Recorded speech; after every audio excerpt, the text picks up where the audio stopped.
Content Analysis Assignment 2, Historical Timeline.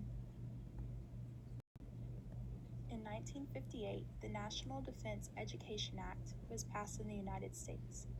According to Crawford, it was passed in response to Sputnik from the Soviet Union. This act was the first national effort to strengthen math, science, and foreign language instruction. The law provided federal funding to schools to ensure qualified training of students to help meet the needs of the United States in terms of national defense. This played a role in the education of English learners because it provided instruction in various languages to ensure education of those children. With proper instruction, those students would be trained just as well as English-speaking students to help make similar advancements in our country. The National Defense Education Act of 1958 put the responsibility in the federal government's hands rather than those at the state level.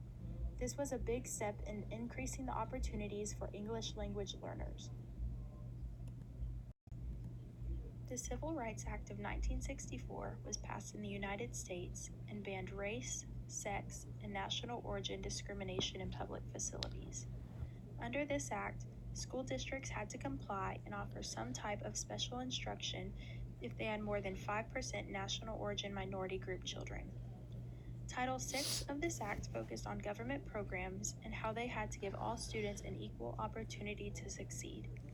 This impacted the education of English language learners because even if they spoke a different language, the school districts were required to figure out a way to give them an equal chance to succeed as their non-minority peers. This act did not directly require a bilingual program. However, it did mean that they needed some type of special instruction rather than having to sink or swim in a general English-based classroom. Because of this act, schooling has improved and opportunities have increased for bilingual students. The Elementary and Secondary Education Act of 1965 was also influential in the education of ELLs because it addressed the academic needs of children living in low-income families. This law focused on the quality of education while promoting equality of all students. Since the country was failing to offer equal opportunities for all children, as outlined in the Civil Rights Act of 1964, this was passed by President Johnson to increase resources for students who are vulnerable or disadvantaged.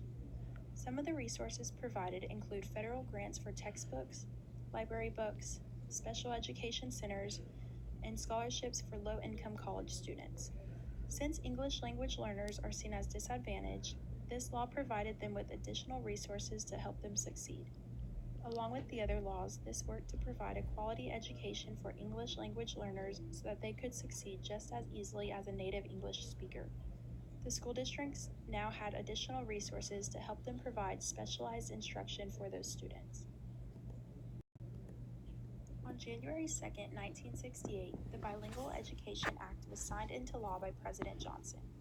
This act is also known as the Title VII of the Elementary and Secondary Education Act and was the government's first commitment to help students that had limited English skills. Whereas this did not require schools to use a non-English language to receive funding, it did offer resources to support various programs, train teachers and aides, develop and disseminate instructional materials, and encourage parental involvement. This helped students who were learning English because it was targeted to provide them with programs and teachers who could both teach them content and help them with their English understanding. According to Crawford, Senator Ralph Yarborough was a main sponsor of this law and described that the goal of it was to make those English learners fully literate in English. In 1974, this law was amended to help these students even more by stressing professional development and requiring the use of the students' native languages and cultures in the programs. In 1978, it was amended again, and as a result, funding was restricted to the transitional programs and language maintenance was banned. In 1972, Mexican-American parents sued a school district in New Mexico, leading to the first court mandate for bilingual education. Serna vs. Portales Municipal Schools resulted in a federal judge ordering instruction in the child's native language and culture as part of a plan for desegregation. They had argued that the school had not provided learning opportunities that had satisfied both the educational and social needs of their child. Since Title VI of the Civil Rights Act promised them those opportunities, they won this case. This improved education for English learners because it required the students' education to include their own native language and culture. Rather than being submerged in an English-only environment, their teachers would now use their native language to help teach them English and other academic content. Also, 2 years later, the 10th U.S. Circuit Court of Appeals ruled that Title VI gave Hispanic students a right to a bilingual education. This made a huge impact on English language learners because schools, under the Civil Rights Act of 1964, were required to give these students bilingual education, which would help meet their needs and provide them with the most possible opportunities. In 1974, the Supreme Court overturned a decision made by lower courts in the Lau v. Nichols case in 1970.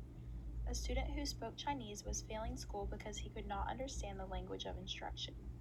The lower courts previously decided that there was no discrimination or unequal treatment because the same instruction was offered to all children.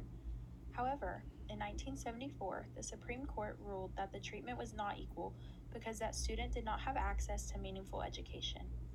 They did not guarantee anything, though, because Title VI of the Civil Rights Act of 1964 was enough for them to prove that students with limited English skills require extra help to have an equal education opportunity.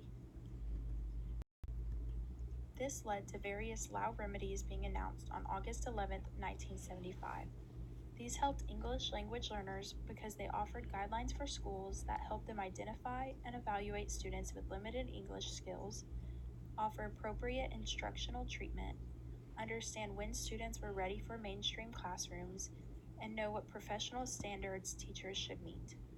With these, the students would be in an educational setting that had professionals that knew how to adjust to their needs. Also, these recommendations help these students because they would no longer be placed in just an ESL program that doesn't offer the correct instruction for them. Instead, they would have to offer bilingual instruction to help those students. The Equal Educational Opportunities Act of 1974 was passed to require school districts to take appropriate action to overcome language barriers that impede equal participation by its students in its instructional programs. In 1981, the Castaneda v. Pickard Court decision ruled that Raymondville ISD failed to meet the needs mandated by this law, the EEOA. The federal court used this act to make this ruling and create the Castaneda standards that mandates the programs for these language minority students. According to Crawford, this standard listed that the programs must be based on sound educational theory, implemented effectively with sufficient resources and personnel, and evaluated to determine whether or not they are effective. These criteria helped English language learners because they were focused on providing appropriate instruction for these students, with adequate resources and instructors that could do so. Also, they helped keep schools accountable to be sure that the students were actually improving in their language handicap and getting an effective education. In 2001, the Elementary and Secondary Education Act was reauthorized as the No Child Left Behind Act to be implemented in 2002 under George W. Bush. This Title III replaced the Title VII Bilingual Education Act as language instruction for limited English proficient and immigrant students. This law did many things to try to improve opportunities for English language learners. First, it increased accountability through high-stakes testing for different subjects. It also required schools to create academic content standards and assessments to measure them and to add more accountability. For 14 years, this law tried to improve education for ELLs by requiring schools to establish English language proficiency standards to increase the number of ELLs making English progress, attaining English proficiency and passing state ELA and math tests. Even though this act brought great attention to the needs of English language learners, it also had unrealistic expectations that caused many students to fall even more behind. When Barack Obama became president, he offered various reforms to try and improve education, even with the NCLB in place. On December 10, 2015, President Obama signed the Every Student Succeeds Act to replace the Elementary and Secondary Education Act. Even though it still depends on high-stakes testing for accountability in schools, it is an improvement from the No Child Left Behind Act because it offers greater flexibility in schools and is therefore more realistic. There are different policies under this act that were made to improve the education of ELLs and other students. For example, Title I requires annual assessments to improve the academic achievement of the economically disadvantaged students. Title III directly impacts ELLs because it provides grants and subgrants to education agency. It requires that these students are placed in a language instruction education program. As a result, the teachers may use both English and the child's native language to attain proficiency in English. This would benefit the ELLs because they would better be able to understand the content being learned while also learning English. This law impacted the education of English language learners because it ensures that they meet English proficiency, develop academic achievement in English, and meet the same state academic standards that all children are expected to meet. Since they are expected to achieve just as much as the native English speakers, it is clear that they need an equal opportunity to succeed. On November 22, 2017, Bill H.4032, also known as the LOOKED Act, an act relative to language opportunity for kids, was signed into law by the Governor of Massachusetts. This act gives schools more flexibility and opportunity in providing the students with a language acquisition program. As a result, more schools are providing bilingual programs because of how they have proven to be effective. This act impacted the education of English language learners by increasing the amount of support for them. For example, it requires the schools to have increased input from parents and guardians to help choose an appropriate program and suggest transfers of the child to get the best outcome for them.